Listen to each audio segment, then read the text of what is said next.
All right. I think it's working now. Yeah, I same with Jay, man. I fucked up, and I fucked up all the technical shit there, and I just decided to two-piece it. All right. Well, we'll figure it out. You know, like we said, it's your audience. They want it raw, so we'll give it to them raw. No rules. They're going to get what they get. They're going to get what they get. Yeah, because it's all that's available. I'm sorry. Actually, they can go to what is your YouTube? Let's give a little plug for it. Was YouTube it Think right Before You now, Ink? it's Think Before You Ink. It is the Think Before You Ink with the actual Think Before You Ink logo. I am currently trying to get these subscribers up so I could customize my channel so I can give myself my own URL link. But I am about 800 subscribers away. So if 800 faithfully Kyle supporters would like to subscribe to me, that would be beautiful. You can look they me should. up on YouTube, Think Before You Ink. Thank you. That would be beautiful, and I love you forever. Fuck yeah. Well, that should be easy enough, except I'm pretty sure I've only had like 200 downloads, so Cool. you got some work to do. If we get cool. we get those people to spread it around, and hopefully the news will pick up, and then so you can't edit your channel or something until you get to a certain point with YouTube.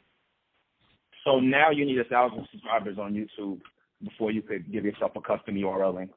I think I got the answer for you, brother. You just need to go on there and spread some misinformation about COVID. That's horrible. I'm not going to do that. You're not going to do it? Do it. It's the way to get recognized. Everybody's doing it these days. Fucking the market has spoken. It's not about the truth.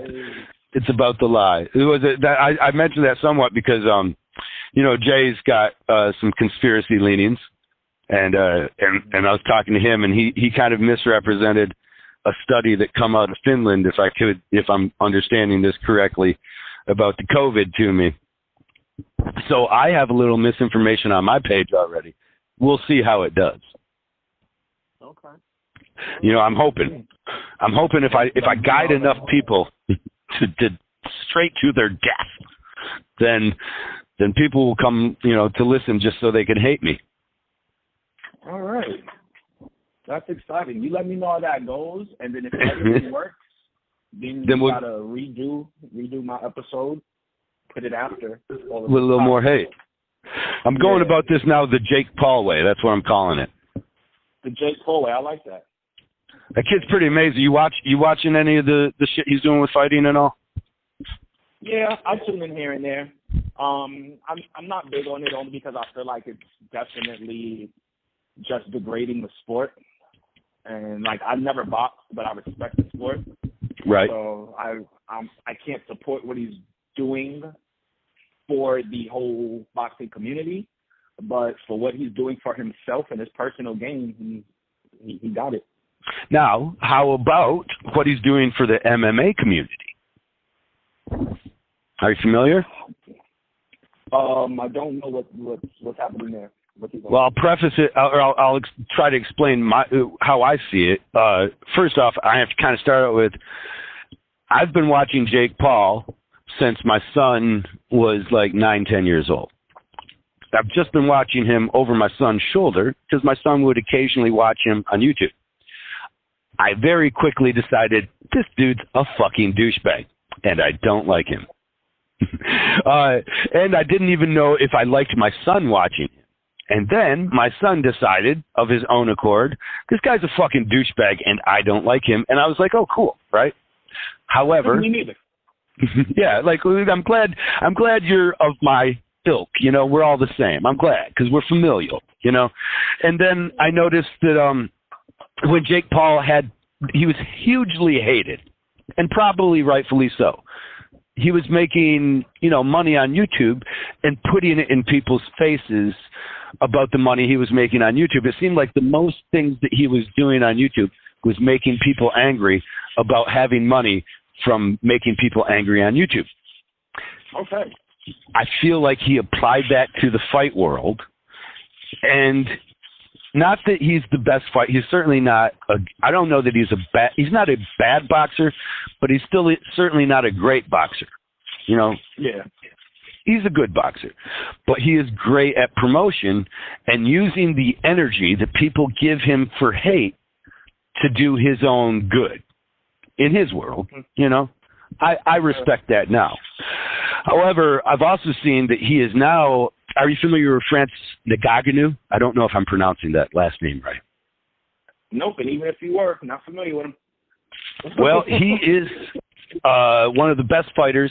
He is the biggest fighter in the UFC. He's the heavyweight champion right now. And he doesn't get paid enough. He's always getting in fights with the UFC promoter, Dana White, for pay and different things. So he's always going toe-to-toe with these guys because, Dana White has like 30 Ferraris, and meanwhile, the guys that fight for him sometimes end up losing their whole careers and, you know, have nothing to show for it. Except for maybe some CT scans and some broken ligaments and bones, you know. Not unlike football. You're probably familiar. Football, we get paid a lot more in football. Well, see, that's what. So somewhat, Jake Paul has taken into that. So he's actually fighting for fighter pay. Okay. And I'm not saying he's doing the right, but he's doing enough good with the bad that he's created. You know what I mean? It's like, okay, I got this bad energy. You know, everybody wants to give me their hate. Well, how can I make money for it? And then how can I actually do something good with the energy they give me too? That's where my respect goes. That's it. that's I didn't know if you were watching the UFC. I support that. I do like what I've seen so far from him on that because I'm looking forward to a day that Dana White does not control UFC. Does not control the MMA world. I think it's about to happen. I think we're on the verge. Well, it's only going to take like a Jake Paul to make a stand and really like be able to team up with some of the heavy hitters in the MMA world to really put Dana White in a situation where he has to pay or no one's fighting. Yes. So what happened recently? Go on. I'm sorry, I cut you off. And I think that being that it's a way smaller industry than boxing, as far as like its time here with us, like it's very young. Yes. Like I think now would be the time to do it and really get a chokehold on it while they have the leverage as fighters. Oh, I like the way you worded that too. Chokehold. You see what I just did? That was smooth, right? Yeah, I see what you did there, man. Yeah, I'm rolling with you. I expected you to go with a football reference because I know you, but you were like, no, listen, we're talking about a whole different topic, Kyle. Got this motherfucker in a chokehold. Yeah. That's all. Yeah, I apologize talking that much about it. It's just been exciting for me because I love UFC so much. And one thing you may not have known about, can you imagine being like Tom Brady or some shit, right? And then right before you go out to fight or to battle against one of the high-up teams, say you're actually going to the Super Bowl. And right before you get to the Super Bowl, I don't know, Kraft or I don't know who his boss is, but hands him legal papers saying we're going to sue you because you're talking to another team about a trade. Mm-hmm. So Francis Ngannou, the heavyweight, he was about to go out and fight, and about 2 hours before his fight for the heavyweight title, he got news through his lawyers that he was being sued for talking to Jake Paul's manager about a possible fight. Why? Well, I don't know. It's all on what their contracts are like, man. Because you don't know. In this contract, it might be like some type of non-compete, like you have to work with certain promoters. You don't know what these contracts are. No, I get it. But there's a timing issue, too, right? Like that's right before I fight for you. And you're gonna try and take the wind out of my sails like that, you know? Like, I'm worrying about the heavyweight championship of the world, and you're trying to threaten me with a bunch of legal bullshit. Well, he's trying to knock him off his game so he loses the belt. Like I'd assume which is some I don't know bullshit, who though. this guy is. Yeah, but it's like it's business. It's business, and if you got this athlete that is under your umbrella, and he's making things hard for you to run your umbrella, then it's like you're gonna do everything you can to try to take the power out of him, and the power is the belt. He only has the power while he has the belt. So, but that's what you'd see too. Doing is right. It ain't right, but it's like it's business, and business is a scary, dangerous world. Which is why you need the team. We're always going to go back to the team. He needs his legal team on point. You are a team player, ain't you? Yeah. That's what we get from the football, I'm guessing. So I was always one of them idiots out there wrestling. So I was an individual sport. So I'm always that idiot that's just like, I show you my gap tooth smile and see if you can't knock another tooth out, you know? Like, oh, I'm doing it by myself. Fuck it. I'll drive myself to the hospital too. Fuck it. Oh, you're wild. Well, I don't know. I've never been able to. I have a hard time. It's not wild. I have a hard time allowing other people to help me. Like, I'm that idiot at the airport. This got his family with him, and I've got everybody's luggage. You know what I mean? And they're trying to help. They're like, Dad, do you want me to take some of that? That's my suitcase. I'm like, I got it. You know? I shouldn't be. I'm working on it. I'm gonna quote the infamous Kanye West by saying you have to have the power to let power go.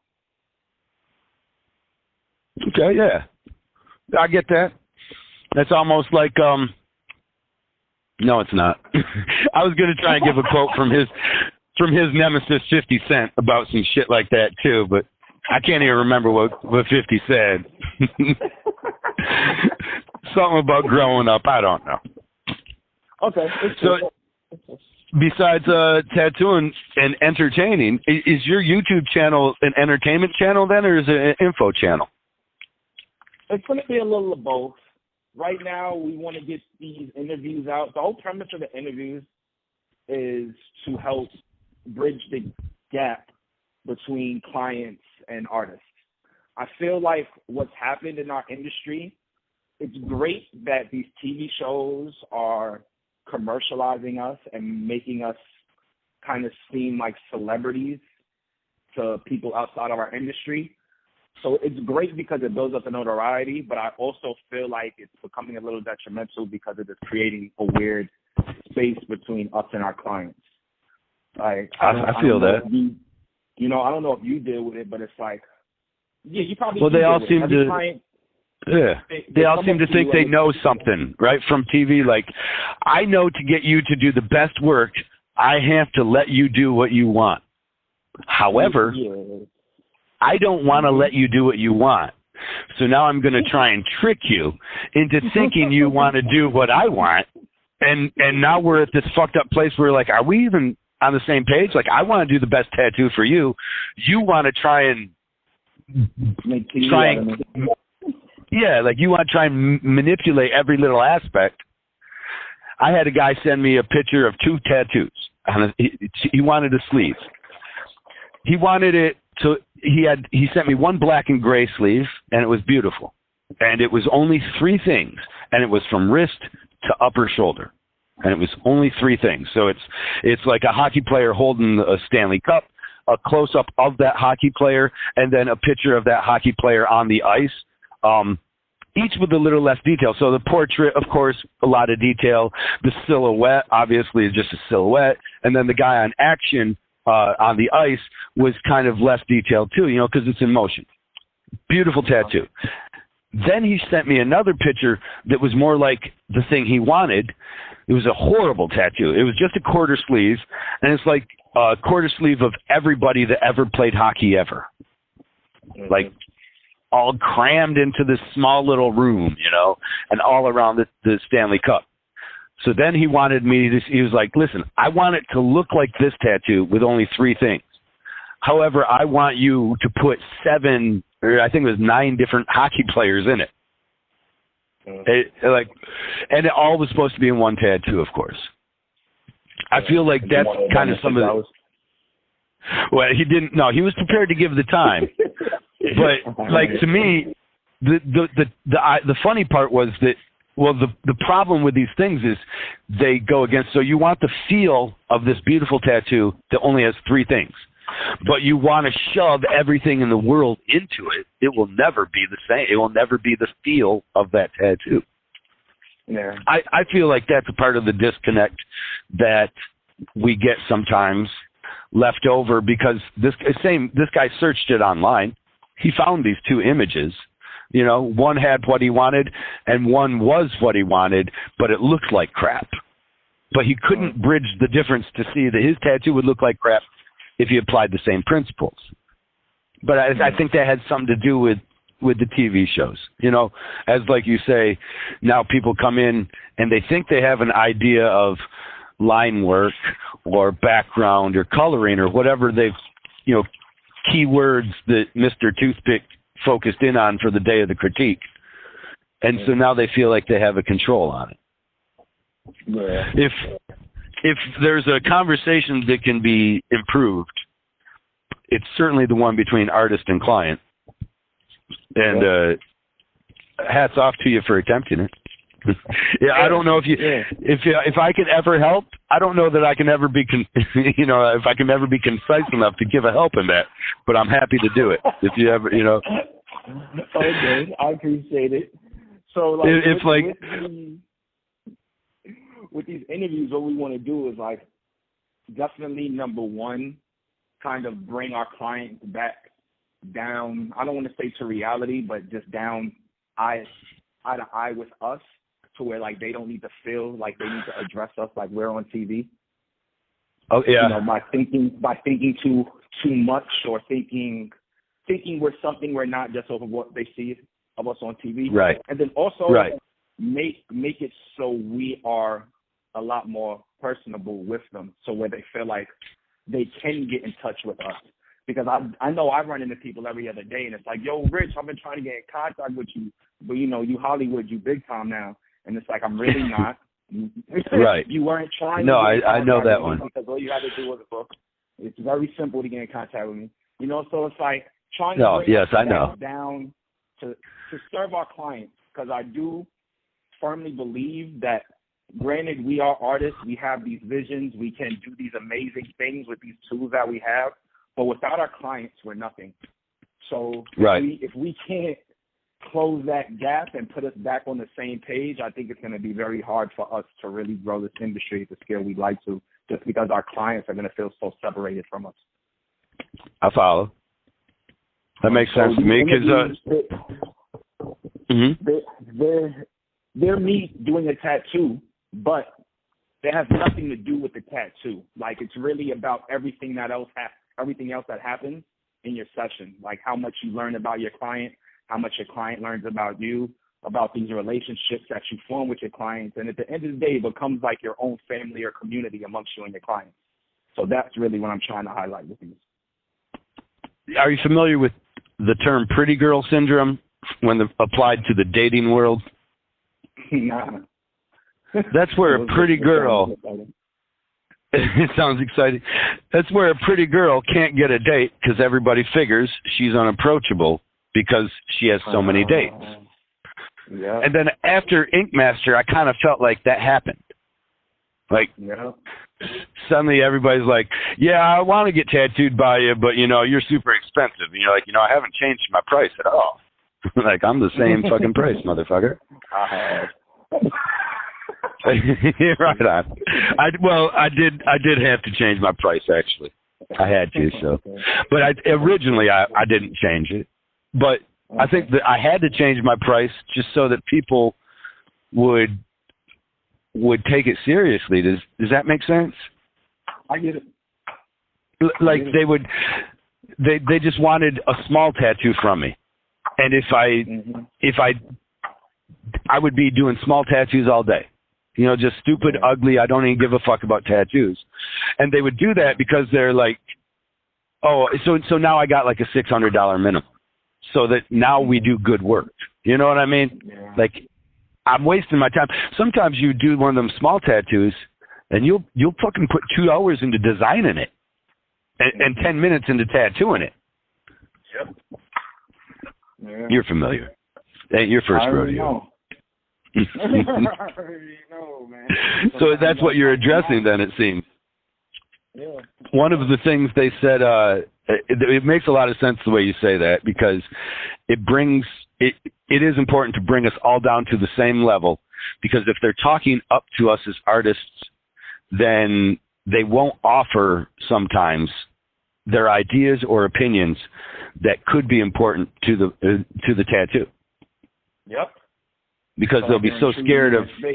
Yep. Yeah, and they'll even say that sometimes, won't they? They'll be like, I don't want to say too much. I don't want to make you mad, Kyle, but that was supposed to be blue, not red. You're like, fuck! Started the blue. Right. Or they don't say it at all until they're showing people. Yeah, I don't know why he went with the red, because I had specifically told him I hate red. But he did it. I just sat there and watched him put the ink out. I was like, I wonder why the red's there. I never said anything. He started dipping in the red and putting it in my tattoo. I started thinking, I wonder how he's going to turn that red to blue. For real. They will do that. They will overthink it and just try not to complicate things for you. But it's like, nah, you need to speak up. This is our piece. But you're leaving. Yes. It is important, I think, that it's our piece. That's also one of the things we've admired. Number one, think before you ink is a great hashtag alone, let alone a name, title. So just having that is always been, as you've been working with it for the many years you have, it's been exciting to see just because of the thought. So I'm glad that you're going to be able to have something together. I'm sorry that you have to edit it. Edit it? You have a team, you got somebody that edits it for you. Yeah, I okay. have nothing. Like, sometimes I'll sit down with my videographer if I just want to be a part of the process, and I'll sit down with him. But, like, we don't need that. Like, I trust him and his vision completely. Where does one find a videographer? I have been fortunate enough to just grow up with all of my videographers. Like, all of them I've ever had, like, we knew each other before we were in our respective fields. So it was just always a friendship before it became work. Like the one that I work with now, I was tattooing him when he was 17, getting illegal tattoos from me because I didn't ID him because I assumed he was of age. Like before he even picked up his camera. You know? And then you meet his mom one day and she's like, "So you're the motherfucker." Well, his whole family's like heavy into tattoos, so I don't even feel like they care. Oh, okay. Like, right on. They're all in. Right on. You still keep you come up from a world of football. You still keep up with those guys? Yeah, like I speak to my football homies every day. Like I got a high school chat room and a college chat room. So anybody make it onto the NFL? Yeah, I got a few people in the NFL. Nice. I got a few. My boy Julian Stanford, he plays for the Panthers. He just started his 10th year, so congratulations to him. He's going to his 10th season. Awesome. My boy Vinny Ray, he did 9 years with the Cincinnati Bengals. He's enjoying it right now because the Bengals are going to the Super Bowl, and he's been at. Is he still there? No, he's retired 2 years ago, but he's the team. Okay. Don't let me butcher it, but I feel like he's the team like minister. Like he does something in their religious field, but he still works with the team. He's still in Cincinnati. He was a captain on their team and everything. Like he was doing the thing. That's awesome. You yourself, you're a Christian. Am I wrong? I mean, you're not heavily practicing, right? But I'm not really religious, bro. I'm spiritual. Like okay. I don't. Well, I remember this on the very first day that that you and I met, and then the very first day that you also met Oliver. You remember what was happening? Like you said something. You were like, "I ain't cool with that." You remember? I don't remember. The very first time we met any of the judges, Oliver had on his phone a flashing sign that said "Fuck Jesus." Remember that? Oh, okay. I don't remember that, but this sounds like something I'd be a little against. Right? That's the first thing you ever said to me, I think. You know, it wasn't like, hey, how you doing? Or my name is, stuff like that. Was you were like, you just kind of said it kind of under your breath because you almost didn't know what to do, right? Because you were like walking around and we were all taking, you know, the notes. And for some reason, Oliver was over there purposely just being a dick to motherfucking people. Just like, hey, if you're religious, fuck Jesus, you know, heads up. And you had said to me, you were just like, man, I'm not cool with that. That's all you said. You know, he's like, I'm not cool with that. I can easily see that. Because I'm granted, I'm not religious at all. I am spiritual, but I am very against like unnecessarily putting down anyone else's beliefs. Like it could have said fuck Judaism. I still would have felt the same way. You know, it's like just because you don't agree with it, that's cool. But like you don't gotta spread hate on everybody else's beliefs. It's unnecessary. So it's I don't know. It's kind of like little dickish. Like we fast forward and we find out that Oliver's a bit of a bigot. Yeah. Does that surprise us that he had that sign up to purposely piss people off when he is also purposely a bigot? Well, the crazy thing is, now I'm not surprised, but what was wild to me was like once I saw the pictures, I remembered seeing those pictures on MySpace years ago and just not knowing that it was Oliver. Oh, really? I've been like, these are old pictures, but there was never a name attached to them. Yeah. Wow. Yeah, I wasn't familiar with any of it. I did get told by somebody who made it pretty, I guess I don't want to say who did what because people figure it out, but he had a private conversation with Oliver after, you know, the finale and all that, and Oliver basically said some shit like, I wasn't going to let that girl win, and I wasn't going to let that black guy win. I'm not surprised. Well, certainly not after the pictures come up. Like, I don't know. Like, the majority of this industry is fucking racist. So, like, nothing surprises me about anyone. I'm very much of a stick and mover. I know how to work a room. I know how to smile and kiki and ha-ha with motherfuckers that I really don't care about just because I know I'm going to get what I need out of this relationship or this exchange that we're having. So it's like, I don't take shit personal from none of these motherfuckers. Does that mean that I'm still your favorite racist? I don't ever really consider you racist. You're one of my favorites. You did. You thought I was racist. Right on. I should preface the story. I had a friend, and I was telling the story. And I was like, I found out that he was racist, like a fucked up way. Like I tattooed him. I'd been at his house for like the 4th of July and shit. And then one day we're over at his house, and he just decided to pull out some of his Nazi memorabilia. It didn't make him a racist, but certainly didn't make him not a racist, you know? Yeah. I'd be told a story like that, and I remember right away you were like, I started getting this kind of side eye from you, you know, like this fucking racist motherfucker. And then when we were leaving, when you had been, when you went home, we were all hugging and saying goodbye, and you were like, Kyle, you're my favorite racist. Well, which I wear with pride. All right, don't wear that with pride. You're not racist, but I am a firm believer in people being the company that they keep. Right. Yes. So, you know, but you also. Well, it didn't look good on my behalf to have that story. Now, that being said, I ain't seen the guy since. Well, I have actually. It made you feel away. So if it made you feel away, then it's not something that you stand for. Not at all. No. To me, I think that the white race is superior to all other races. Now I do, but now bear with me. However, we have so like if we were all in a foot race, right? Like we have a very good starting point. Like we're far ahead of everybody. So we really don't get to figure out if we're far ahead of everybody until we get the same starting point.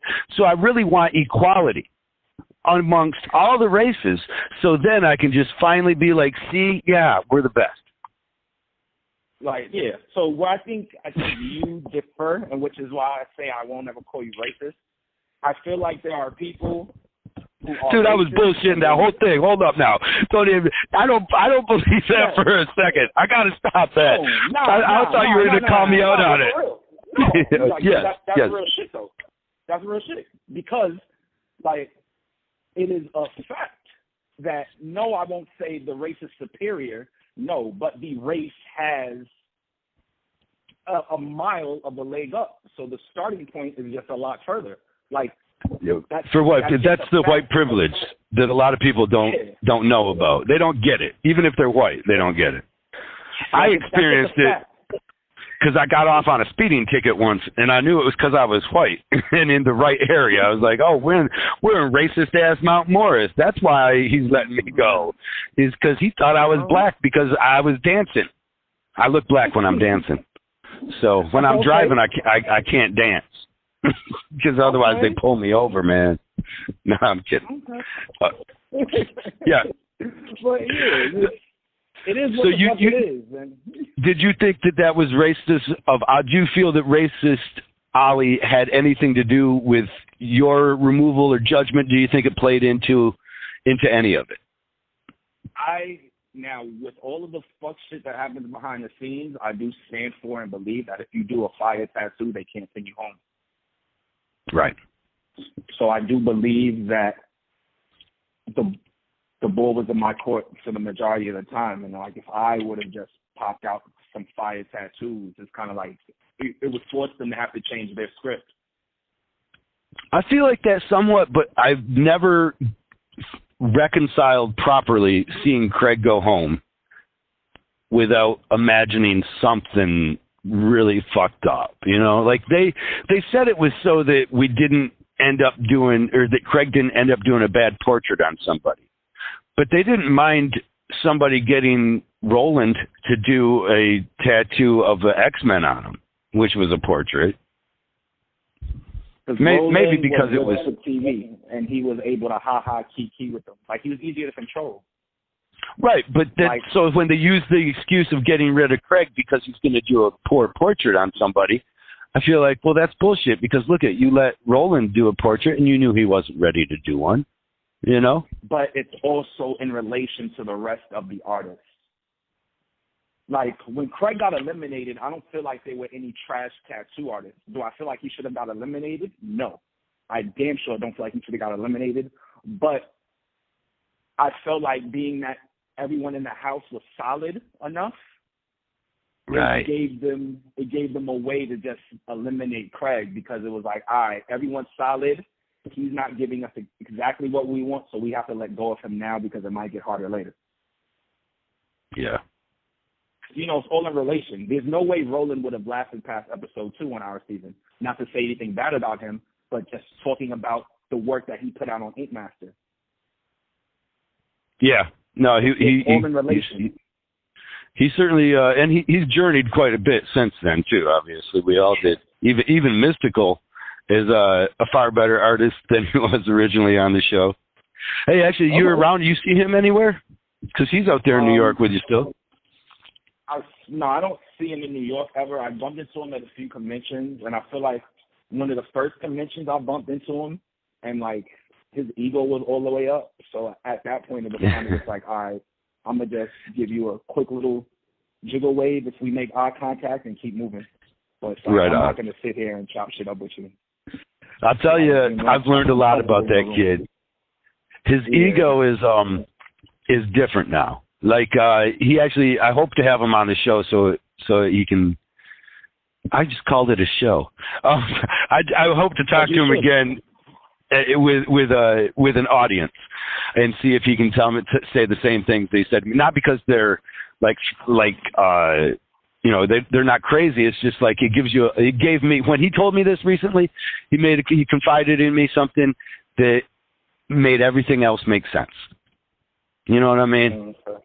Okay. Where you were like, oh, I get that. I see it now. And, you know, I almost feel bad about everything that I put on you prior, you know? I don't feel bad for anything. No, I understand that. I ain't mad at you about it. Obviously he was having a hard time. That kid was having a hard. He was gonna have a hard time just because of the way he went in there. Because he did have he had an ego. You know, he was like, I'm the prettiest and I'm the best tattoo artist here. You're like, oh, that's funny. That's gonna make a lot of friends. Probably the smartest thing for you to do too. But he ended up reading How to Win Friends and Influence People, a book that I recommended to him some time ago, and he explains to me that it made quite a change in his life. And I think for the better. Shout out to you. Look at you being a motivational speaking coach. Look at that. Making people feel good about themselves. Doing something that you would do. Yeah, I try to. Like, I'll waste 2 breaths, and if I feel like if it's going in one ear and out the other, then I'm going to just stop talking. Right. Yeah, I don't have time for this. I do that more with customers nowadays. Yeah. You know, when you see that they're not, you know, you're just like, okay, right on. You know what? You get what you want. You're paying me a lot of money. Now that you're paying me a lot of money, you can get a shitty tattoo if you want. I don't, you know. Yeah, fuck it. If you pay me enough, I'll let you fuck your arm up for the rest of your life. No problem. Don't even listen to me. What the fuck do I know? I hope you don't really do that. I hope you're lying. Unfortunately, I have. I had to stop. That's when that's when I raised my minimum. Was when I realized that I was just doing shit, and it was shit.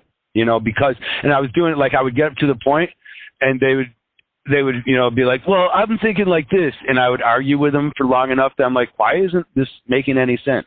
And then I would realize it's because the tattoo was too cheap for them to value my input. Does that make sense? You know, like, because I was giving to them so much control with the price that they were like, this guy's too much of an idiot. And then when I raised my price, people listened to me. I was like, well, that's amazing. It's such a different experience when somebody's coming to me and they want my opinion because they value it now. I saw they did this thing on a boardwalk where they took 2 cakes, scientific experiment, supposedly. I don't know. They did it on a show called Brain Games. They take 2 chocolate cakes, they make them up. They're from the same batter. One's round and one is square. And they offer you a free piece of cake, but you have to give them an honest critique of both. So you have to tell them about the one cake, and you have to tell them about the one's $55. It has a price tag right on it. And the other one is $15. And the people that ate the $55 cake, it was like 99% of them loved it. It was rich, creamy, smooth, well worth the price. But then the people that ate the $15 one, well, they were actually, both of them had to have it. It just wasn't as good. Something was different. Now, behind the scenes, you know that actually both of those cakes are exactly the fucking same. The only difference is the idea of value that the person was receiving, and it made so much of a difference on their experience. Yep. I feel the same with tattooing. When I talk to people getting tattooed by like Steve Butcher, you know, somebody who gets tattooed by them, who will spend $10,000 for a weekend to get tattooed. And they don't offer, they just like, I kind of, you know, value his opinion on everything. So I didn't offer, I didn't talk, I didn't say nothing, you know. But let me get back to some of these. Makes sense? I get it, though. I get exactly what you're talking about. Just the perception of the dollar value and what it does, like, to your psyche about the quality of what you're receiving. I think, yeah. I think it happens, and then it plays into our, into a lot of decisions for tattooing, but it plays into our interaction with our client for sure, depending on where we're at. I remember if I gave a tattoo away for free, I did a free tattoo for a police officer friend of mine's wife, and it took me 45 minutes. It was just the word love on her finger, and it took me 45 minutes to draw the E on there correctly for her with an ink pen. Let alone tattooing it. You follow me? Like, she had so much input because it was free, I think. If I had charged her a price for it, I think she would have been like, I don't know, I trust you. Yep. But What kind of common Ink Master questions do you get asked? What's your most common question when someone finds out you're on the show? The crazy thing for me, because of my demographic, anytime anyone that brushes my path knows I was on Ink Master, they automatically ask about Black Ink. Really, about Caesar? Yeah, naturally. They ask me, all right, well, have you ever been on Black Ink? Are you anything like them? Just because of my demographic. Are you kidding me? That's weird. No, I'm not. Yeah, because I never get asked a single question about Caesar. I like to offer it because I like to think I'm his friend. Damn it! They have to see me dance then. I could probably change that up. They see me dance and they'd be like, "Dude, do you know anything about Black Ink? Because you dance like." Well, you're right in the same area. You've known Caesar forever, right? You knew him before the show. Okay. No. We were both the two black tattoo artists from New York that were televised at the same time. Okay. So he's done good. Ink Master was like the first year of Black Ink. So we were the two dudes from New York who were on TV for tattooing. Have you gotten to hang out with them very much? You know them at all? Yeah, we're cool. We chop it up. We're right not on. We're not texting each other every day like, hey, how's your day? No. But right. Yeah.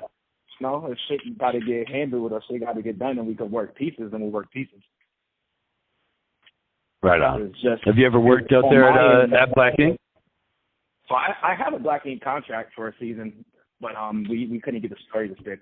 I can honestly say I was being a little too prideful, I feel. Oh, but, really? Was it after Ink Master or something or what? It was after Ink Master. So I also came in with that Ink Master head, like, I'm above all of y'all. But right. instead of really just sitting back and understanding the whole other platform that I could be a part of, instead of just like being there with my head too fucking high. Right. You were too good a tattoo artist and not good enough actor. You should have went in there as a humble actor and you'd have I got you. Yeah. But he's doing good, right? I mean, I've just seen his new commercial. It looks good. It looks like he's got some money behind him. Yeah, definitely. They're doing great. I gotta admit, I met Caesar when he was with Duchess, and I met the two of them as a couple. And me and my wife are always everywhere together, so it was really nice because if you're like a couple, then it's cooler to hang out with couples sometimes, or you feel like you got more in common.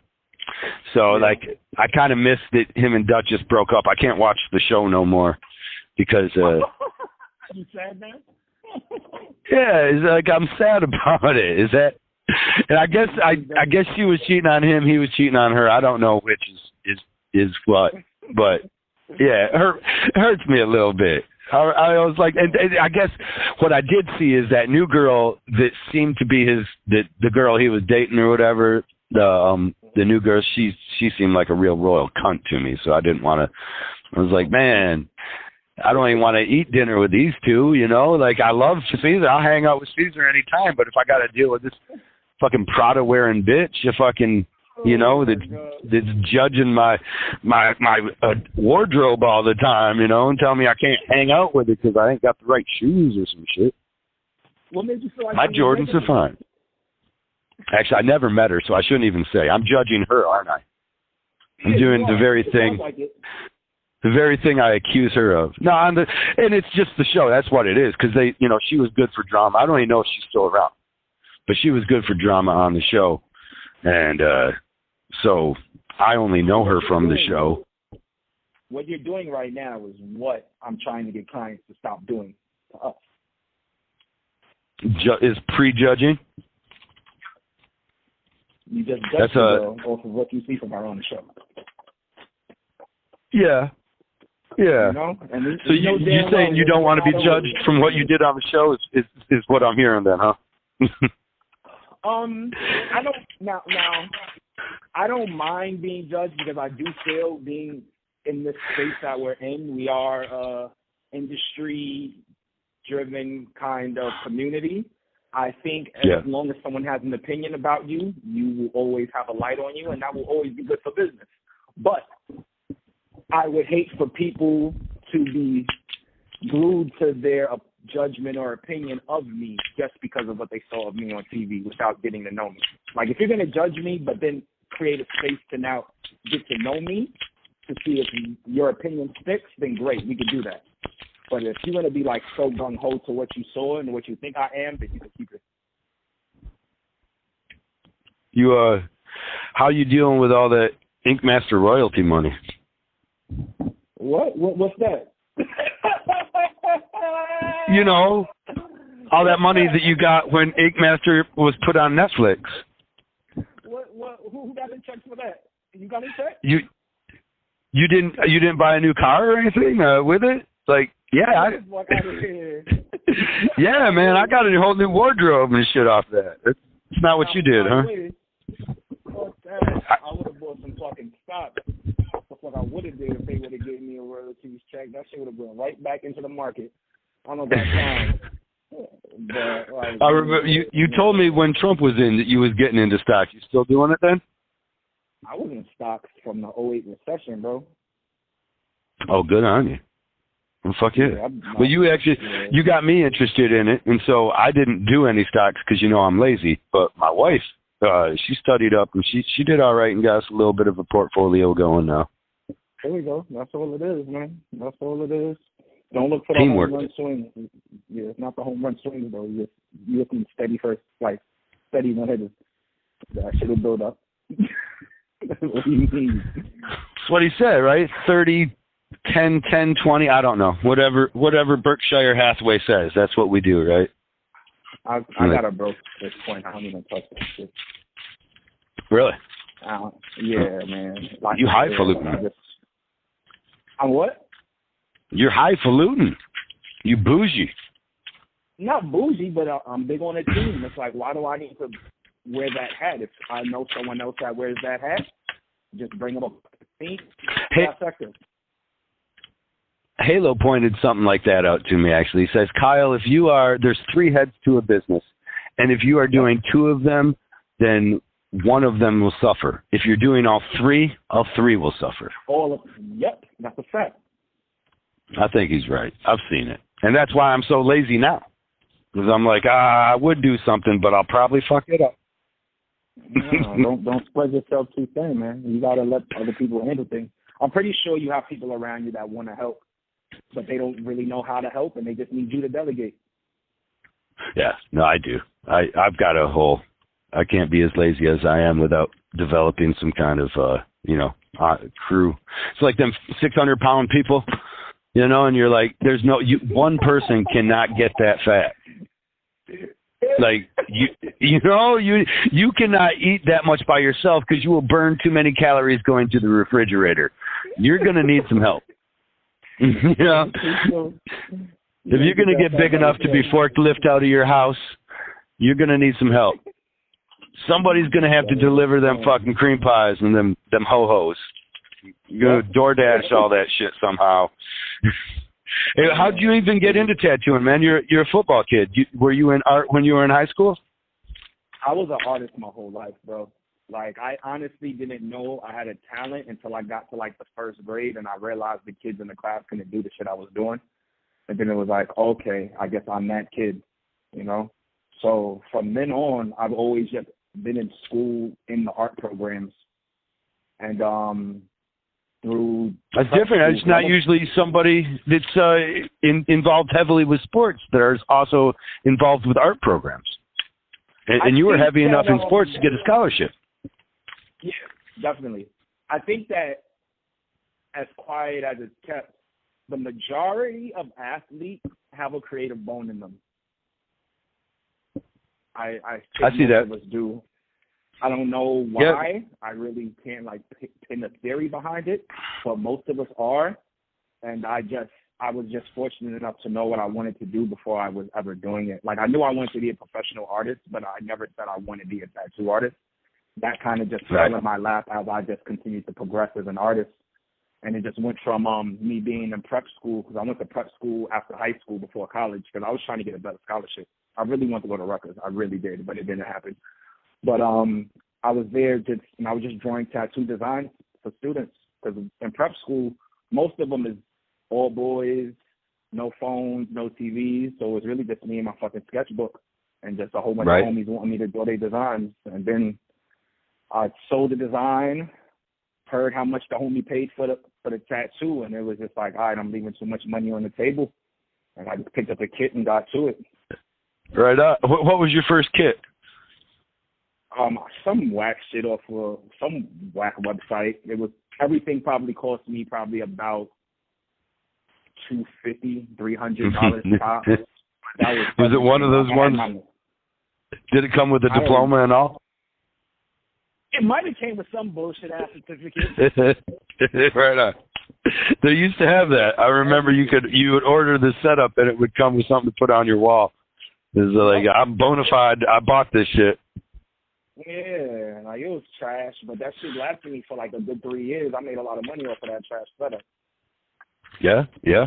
I feel like when you say that a lot of sports people are also creative, that makes sense to me, because to be high, at least you're good inside of your field of sports, you're going to have to think creatively or different than others, perhaps. If you're doing the same thing, you're going to keep running up the middle and you're going to get blocked every time because they know what you're doing. So I kind of also feel my experience has not been in college or sports, though. My experience has been jumping around institutions occasionally, and I feel like a lot of people inside of our prison system are actually also untapped artists. Extremely. I'm amazed sometimes. What's that? I definitely agree with that. Like, you have to have a creative, open mind to just survive in there without losing your sanity. Right. And I think that there's some of it that the society doesn't support art enough, that it doesn't become a valuable thing to people in society, or even like a lot of kids on the street, like a lot of kids rapping might not even realize that is a high form of art, because it's communication at the highest level. So like they might just be rapping, to them it ain't art. Explain it to me. We got time. So the way I look at how these institutions handle art, I look at it in a way of control, in a sense. So now I feel like we would be dumb to think that the way the system sets up, I feel like we'd be dumb to think that they think that art is useless. I feel like it's intentional to defund these art schools' budgets and to just always keep the rhetoric of the struggling artists out there, because I feel like the system is very much of a capitalistic system, and we are very big on technology. I feel like technology now can replace anyone in the world other than the artist. And I feel like the artist, at the end of the day, will be the last person to survive this technological uprise. So I think these schools, they don't want you to get better as an artist, because the system can't replace the artist yet. Okay. So that's why football gets more money than the art project. And if the school is determining what they're going to cut, it's not going to be the coach's salary. It's going to be the extracurricular art. Which actually, in my high school, there's some irony that the high school I took my art class through and all that stuff when I was a kid. The art teacher that was just their job to be art teacher was replaced by an art teacher that is also a coach and gym class teacher. So it's like they'll always be able to get paid because they're in track and field, as it were. So there'll always be a coach there. And now they can also do this little art thing, that little, you know. Yeah. Funny, one of I won't. I can't even go there. Never mind. I'll shut up before I start talking shit on some of my art teachers that are still working these days. I don't think they've all retired. I'll wait till they retire, and then I'll talk some shit about it. Yeah, I've had a handful now, probably like 3 great art teachers. Maybe one great one to me personally, and like 2 other good ones. Were any of them the ones that brought you? Did any of them teach you tattooing, or is that a self-taught thing? Nah, that was extremely self-taught. I'll say college though, my art professors supported it, but they didn't. It's not like they knew anything about it to teach me anything. Right. Like I was tattooing in college already. And it's funny that you brought up that thing because I was actually casting for their 2nd or 3rd season before I got casted for Ink Master. And like I'm glad you got on Ink Master. Instead, you know, that's a lot better for you. I'm glad. And we wouldn't have met, obviously. You're right. I didn't know you were casting for it. Yeah, they flew me out. Like I was part of like the final 25. I didn't get picked for like the actual cast. But, like, during that process, that's while I was in school. So, like, my professors, they were all for it. Like, Rich, go do your thing. Right. You have a leg up on us as artists already. We're going to fully support you. Don't worry about these assignments. We know you'll handle them. You're an amazing student. Do your thing. So, what college were you going to? Wagner College. Wagner? That's cool. Yeah, they supported you like that. Yeah, it's a performing arts school, so it's a big theater school, but they have a cool little art program, and they're definitely on the uprise as far as football goes with that school. Well, you're not an actor either. You're an actor. Yeah. Am I wrong? You would take a role. I definitely would. Right. I've actually thought about going into acting. I was wondering. You haven't gotten an agent, though? No. You probably know somebody. Yeah. You're like, no, but I know a guy. Yeah, I know a few people I can contact when I'm ready for that. Right now, I really just want to do everything I can with Think Before You Ink and get that ball rolling before I take on a whole nother like occupation, because I still have. Come on, bro. I have yet to really know. You're gonna use up all that pretty. Nah. You're gonna be left with all the old, and they ain't gonna want you no more. You're lucky you're a guy. We just get distinguished. So you're right. You can wait on it. Yeah, I'll be. You can. Who was it? Morgan Freeman didn't get a role until he's like 52, right? So you'll be. And I feel like he's been 52 since I was like 22. Yeah, I'm also making that up. I think I'm pretty sure I'm lying about all of that. No, you know not to trust me. Those big roles. He did start getting those big roles the older he got. Right on. I think he was on either Sesame Street or The Electric Company. As a part, I'm pretty sure he was on like just as like a dancing man with. I should stop talking on my ass. I have no idea actually either. Before I say, you don't know, I don't, because I'll supplant some shit. Once I find out somebody don't know, my brain will start working until it's like, then it makes up some facts, and then I believe them too. And then you come back to me sometime later like, motherfucker, I was telling a party of people, I was like, fucking Morgan Freeman was on Sesame Street. And then Googled that shit and made me look like an idiot. Fuck you, Kyle. Yeah, I definitely won't quote you on that. What's the difference?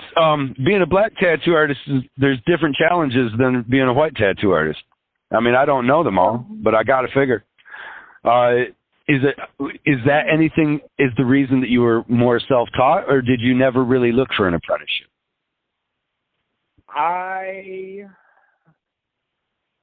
I didn't really look too hard for an apprenticeship. I hit up a few people that I knew that I wanted to learn from, and it didn't work out. It's so crazy though, because one of the dudes I reached out to learn from, he wasn't with nothing, but he ended up working for me like years after, which was kind of crazy. So it was a funny situation.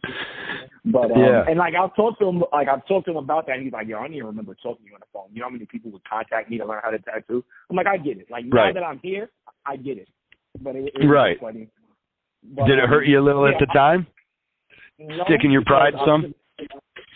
No, because I feel like the football in me was like I'm going to get it regardless, like whether someone teaches me how to do this or not. Like I have enough just confidence in myself and enough discipline and just how I go about things that I know I'm going to figure it out.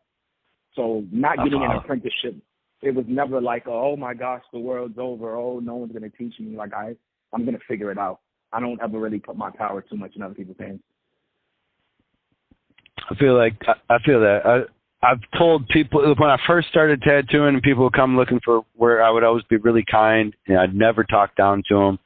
I'd never beat them up and they would always go away. You know, they wouldn't get the job, but they didn't feel like they were as shitty as they were. And oftentimes they were shitty. And one day I stopped doing that and I just started telling people the exact opposite. And I'll tell you why. I had a friend of mine who went into a big name tattoo shop around here and he asked for an apprenticeship and they told him he was terrible. They laughed at all his artwork and they told him to never even think about being a tattoo artist. Fast forward 3 years later, he owns his own shop and he's some of their biggest competition. Now, that's one story that I knew, but since being in the industry, I started seeing it a lot that most people started out, or that were a success, they had somebody tell them they would never make it as that, you know? And so I kind of started to do that for people myself. They would come in with shitty work, and instead of allowing them to give me an excuse, when they would give me an excuse for showing me a shitty tattoo or a shitty painting or drawing or whatever they did, I would beat them up about it. I would be rude as fuck. And one time I was in a friend's shop and his employee came up to me and was like, "Hey, remember me?" And I'm like, "Nah, I don't recall, man." And he's like, "Yeah, I tried to get a job with you. You told me I should cut my fingers off." Wow. And I was like, "Wow, well, it sounds like it worked out perfectly for you." You know, he was trying to be pride about it. He was trying to be like, "Look where I'm at now, motherfucker." But the funny thing is, to me, I was like, it worked. You know, to me, I was like, no, I remember saying, I'm not helping these kids at all. None of them are getting anything from me, you know? And so I started telling people the exact opposite. And look at where you're at now. I explained that to his boss. I was like, you should thank me. I was explaining that to his boss because I was tattooing his boss who had worked for me some years prior and now had his own shop. But his boss was like, yeah, funny thing about that is, Kyle, I'm going to fire him tomorrow. I just didn't want to do it today because you were coming up. No. He's like, yeah, his work still kind of sucks, actually, Kyle. He just fucked up some lettering yesterday. That's fucked up. That's what happened. He had the opportunity. He couldn't hold the light. Sometimes though, it's those people put the hurdle in front of you, you know. And some people are like, yeah, I'll never jump over that.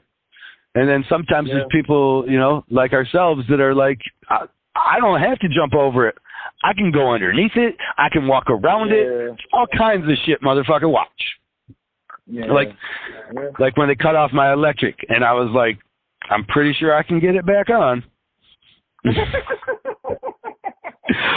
oh yeah, it's illegal, but legalities didn't stop me in so many other cases. Yeah. You never took that route though. You never took any of the. You never really did crime or nothing like that. Nah, I've been a straight guy my whole life, man. I got a fucking DUI and I thought the world was over. Did you have a relationship with your grandma or your grandpa? Yeah. Oh yeah. Right on. I was just going off of a statistic there because they say people that have good relationships with their grandparents are like 80% less likely to ever go to jail or be institutionalized. You know what's crazy? The crazy thing that's even on your radar. So the time that I got arrested for a DUI, right? Mm-hmm. So at this time, I'm probably 20. I'm 22. I just finished college. This is literally the same year I just finished, like, graduating, got my degree and everything. The first thing I thought about once the officer put those handcuffs on me was, how am I going to tell my grandmother? I didn't even think about my mother, bro, and I lived with my mother at the time. Right. Like, my grandmother's going to be devastated. That's funny. That's Yeah, so. I mean, I don't know if it's. grandparent. That's awesome. That's because I'm a grandparent now. I don't know if you knew. My daughter had a little baby, so of course I'm trying to be. She just sent me a little video message. It was so cute. She's like, "I love you, Grandpa, with all the tattoos." But yeah, so of course I want to be in her life. Well, for several reasons. One, it's just fun to have a kid that you don't have to clean up after. That's awesome. Yep. And then two, I want to make sure that she's going to be able to do good in life. So if I have a good relationship with her, hopefully that all works out. Yeah, it definitely will, bro. You're a good dude. Y'all will be fine. Well, you know what? General Jay gave me one of the best sign-offs. I think I'm about to use it. You got anything you want to touch up before we head out? Anything I want to touch up? I guess the only thing I'm going to want is to make sure that you keep these things going. Definitely refer to it as a show because it is a show. So be one with your platform and own it and maximize it to its fullest capability. Do not talk down on it. It's nothing little. It's huge. I commend you for doing it. I definitely hope appreciate that. The next show. Yeah, bro. Keep going for it. Keep doing your thing. I think you doing Philly? Only gonna no, I'm not doing Philly. I got to do a seminar out in Atlanta during the same week. Oh, awesome! Be out there for it. Yeah. So I'm seminar for tattooing though. Yeah. So I'm a part of this collective called the Black Tattoo Experience. So that's what okay.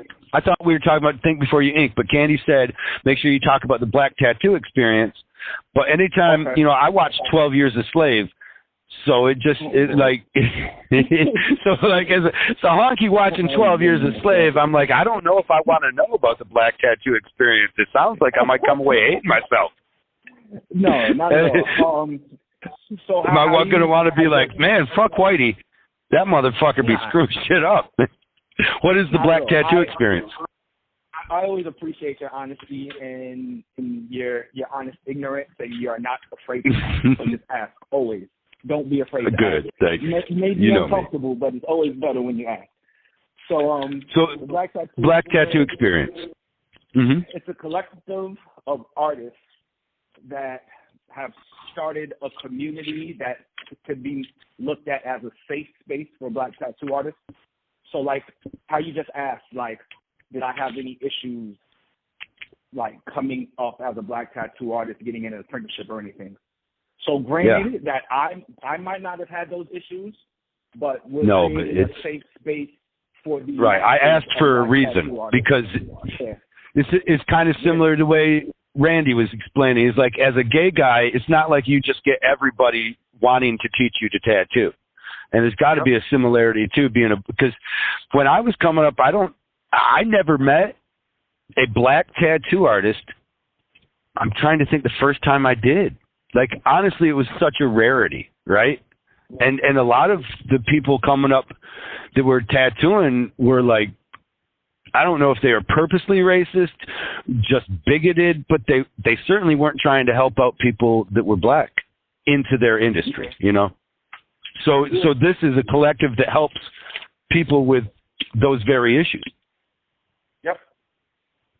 So, like, we might not look at issues. Like, I didn't have the issues coming up, but I have enough leg in the industry to now help someone else who is having those issues.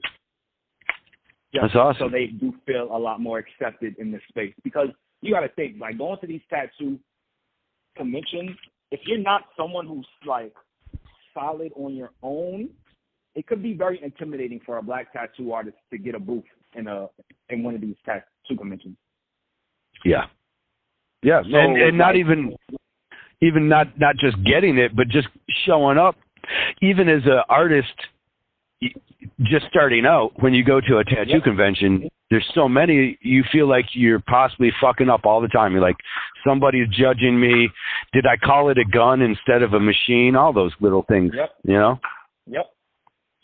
So as a Black tattoo artist, I imagine there's probably a bigger spotlight or a bigger fear of that. That's probably why, honestly, I talk to a lot of Black artists when I see them at shows and stuff. Not like I go out of my way, but, they watch my show and they want to say hey or whatever. And when I give black tattoo artists a bit of my time, and it's not even a lot, but they always thank me so much. You know what I mean? Like, I feel that, I guess, just in their response to me accepting them. I feel that there must be a different magnifying glass on them. Or now, what about tattooing black skin? Because there are limitations. I'm a tattoo artist, so I know there are limitations to tattooing black skin that also can make it tougher, because when I start out, I'm tattooing the people that I know, and most people I know are white, so I'm having an easier time. If you're a black tattoo artist, you're going to probably be tattooing more people that are black when you start out. So now you have a harder limitation because of the limitations of contrast on their skin. Do you find that that's something you guys talk about too, or is that something you've experienced, and how do you deal with it? So that's such an interesting topic, because I tread lightly on how I speak about that, especially in public platforms like this. This is, even though me and you are having a conversation, this is a public platform. Yeah. Now, your view on tattooing darker skin being more difficult. It has a different set of limitations because of the contrast can be hard. Yes. It can be harder to achieve. Now, I think for an artist who tattoos on darker skin on the regular, we don't ever even process it as a limitation, because it is regular for us. Okay, right. So with that space, I do feel we do have a leg up on the industry in our regards, because to what the masses look at as a limitation, we as a minority look at as the regular, because that's what we're accustomed to doing. So I think in that space of tattooing black skin, as selfish as it may sound or may seem, I think you got a leg up. Trades that I think we should keep amongst us. Oh, look at you, Wakanda motherfucker. Just going to keep all your vibranium. You ain't going to share it with none of the world, huh? Now, I will say with that, let's say if me and you, we just had just a us combo, and you wanted to pick my brain, I would have no problem, no hesitation. Yeah. Giving you my input in ways that you could achieve that better, only because I have enough confidence in our relationship that if the tables were turned, you would do the same for me.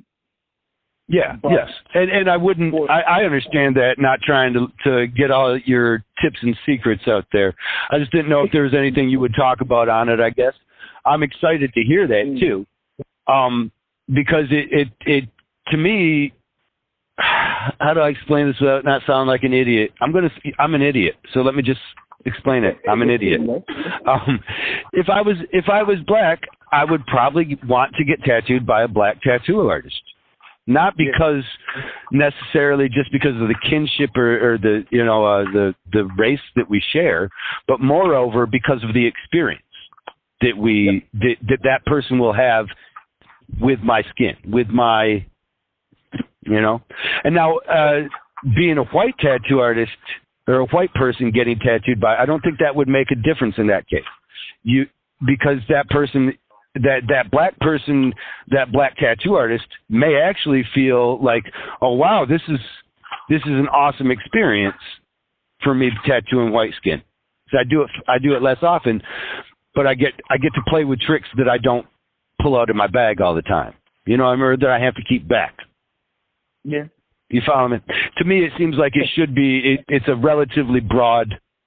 It should broaden the market of people getting tattooed by black tattoo artists, because white people should be able to get tattooed, and black people should definitely be getting tattooed by them. When I tattoo black skin, I make it we have a conversation about what tattoos I think will work best for, and I think there are some, more, to me it's more open space and more It's actually the same. I try and tell white people to do the same fucking shit, actually. I'm like, simplify, simplify, simplify, you know? But I think I get more actual ability to control my client in that case, because then I say, well, I've got this limitation I'm working with, so I'm going to keep it simple. Okay. That's enough me talking about it. I guess now I've given away some of my secrets on it. Hey, shut up, Kyle. You can take. I ain't giving away mine. So who is it? Who makes up the Black Experience Collective? Is it a growing group? Are you guys keeping membership limited, or I mean, well, obviously limited somewhat among Black people, but who is a part of it? Well, it's a growing group. This is only the second seminar. The CEO of the company, his name is Swiss. He goes by Swiss Premium on Instagram. He works. Is he a tattoo artist? Yes. He works at you guys, Black Ink. You're in Atlanta. Okay. Mm-hmm. You're in Atlanta, so I was thinking that maybe you were fucking around with Tro and Big Dane as well, because he's out there. Probably will be out there. Okay. I'm pretty sure I knew that Fro kind of had a falling out of some sorts with Black Ink, so I wasn't sure if everybody was all copacetic. I don't know. I shouldn't say falling out. That gives the way wrong. I forget the platform that I'm on too sometimes. It wasn't a falling out, but I know that they're not working together with Black Ink anymore. Okay. But he's down there in Georgia, right? Tro's Georgia kid. Okay, awesome. He might be there. But Craig Foster is also, right? He's out there in Georgia. He's in Georgia. He's probably a little while from Atlanta, though. He might be like an hour and a half out from Atlanta. Okay. Well, when you go do this, is it a... Yeah, guys, anytime I talk to Craig, I've got such a respect for that guy. Yeah, I love Craig. And he's so easy spoken, easy to get along with, I guess. Yeah. It's amazing what a good artist he is. From that season, like, the people who I have enjoyed to have, like, communication with is you, Craig, Joey, and Jimmy. Vinny? Jimmy. Oh, Jimmy. Yeah, Litwalk. Okay. I was like, who's Vinny? Yeah, it's been a while since I talked with Jimmy, actually, myself. I haven't checked in on him. I should. Yeah. I'll make him a part of this sometime. Yeah, I don't think I've spoken to him since he had broke his leg. So it's been a little while. I don't even think I've spoken to him. I would, like you said that, I had to remember that he broke his leg. That was in some training or something like that. He was doing Brazilian Jiu-Jitsu, I think. Yeah, because he's an MMA kid. I got to tattoo the UFC, Bellator's, and UFC's commentator, and now he works for WWE on Monday Night Raw. I got to tattoo that guy. Yeah, you might have to, like, nurture that relationship, stay on that. Yeah, I'm trying to get him on the podcast. I don't know, because I love that MMA stuff, and so I want to know more about his opinions. Back in the day, he was the one that told me I was going on about Ronda Rousey. And he's not one that talks shit about her. He wasn't talking shit about her, but he did say, yeah, she's a hot item, but he was interested to see how her career would go after she shot that film. She shot a movie, and he was interested to see if they stopped handling her career the same, because he felt like they weren't giving her the best of the competition at the time. And they were kind of, because she was prettier, they were kind of keeping her undefeated almost. Man, I hope I'm not putting words in his mouth. I'm probably putting words in his mouth. And it's such a funny world, because, like, yeah, I have to edit now, don't I? I won't. I'm not going to. He's going to end up beating my ass, and then Ronda's going to end up beating my ass, and the sad part is they both easily can. That girl's tough as shit. But as she ended up in the WWE. Oh fuck. Yeah, I shouldn't ruin their relationship by saying I'm sure it can't. I'm sure it can't. It ain't like he was ever talking down on her. He was just saying careers are funny, you know.